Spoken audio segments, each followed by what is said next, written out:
سڵاو لە خوشکان و برایانی بەڕێزم. من لەم ڤیدیۆیەدا شەهادەتی خۆمە دەم کە چۆن بوومەتە مەسیحی. دۆستی خۆشەویست، من کە لە چەند زیندانێک لەژێر شکنجەیە بووم، لە چەند وڵاتێکی جیاواز حتا تا مەرگ، و دوایەوە کە لە زیندانەکان بەربووم یا لە سزنەکان هەستام چوومە چەند وڵاتێکی ئوروپایی، لەوێشەوە هەمووی دیپۆرت کرامەوە دوای چەند ساڵێک. ئەوانە هەمووی چەند ساڵێکی خایاند. بەڕاستی ژیانێکی زۆر ناخۆشم بوو، باوەڕ ناکەم کەسیش لە جیانە بەقەد من ناخۆشی دیبێ. حتا چەند جار مەحاولەی خۆکوشتنم کرد. دوای ئەوە ڕۆژێکیان لە خوای گەورە پاڕامەوە، ئەی خوای گەورە ڕێیەکم نیشاندا، تا ئەوە بوو خوای گەورە لە مێشکمیە کە بچم بۆ ئیتالیا. لەگە برادێک هەستام چوون بۆ ئیتالیا. لە ڕێکە بەڕە سواری قیتار بووین، لە حدود ئێمەیان گرت لەبەرەوەی کە تیکەتمان پێ نەبوو یا بلیت. جارێکە محاولەمان کرد کە سوار قیتار بینەوە، دیسان ئێمەیان دابەزاندەوە. دوای ئەوە ئەو برادەرە کوتی لەم دەوروبەرە تونێلێکی لەیە کە لەوە پێش خەڵک لەو تونێلەوە چوون بۆ ئیتالیا.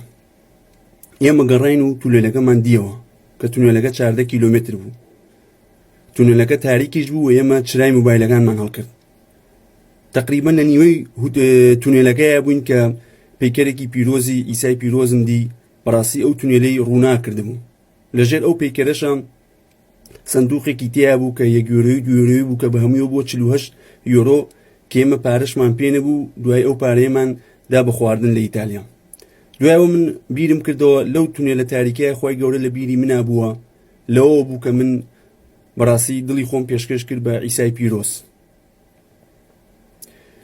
جادی لەوە بوو من چووم بایبڵی پیرۆزم خوێندەوە و چوومە کەنیسا و ئەدی زۆرتر تێگەیشتم لەو ڕێیە. مەسیحیەت دین نییە، مەسیحیەت ڕێی ڕاستیە، ڕێیەکی ڕووناکیە کە تا تۆ لە تاریکی دەرێنێ. ڕاستە ئێمە هەمومان لە مناڵیەوە لە وڵاتێکی سەقەت بووین، لە کولتورێکی سەقەت شتەکانیان بەغەڵەت فێر کردوین، ترساندویانین. حتا ئیسای پیرۆزە فەرمێ مەترسە، تەنها باوەڕت هەبێت ئەوە ڕزگار دێنی، لە مەرقوس 5:36. دۆستانی خۆشەویست، داواکاریتان لێ یەکەم هەمووتان کتێبی پیرۆزی بایبڵ بخێنەوە، نەک جارێک، لە جاتی جارێک چەند جار بخێنەوە، چون جاری وایە وشەکانی قورسە لەوەیە تێنەگەی. هیوادارم هەر کەسیش هەر پرسیارە شتێکی هەیە، من لە خزمەتیام، پرسیاری مەسیحی هەیە، من لە خزمەتیام. هیوادارم هەمووتان بەڕەکەتدار بن، ئەی خوشکان و برایانم، لە نێوی ئیسای پیرۆز. ئەمین.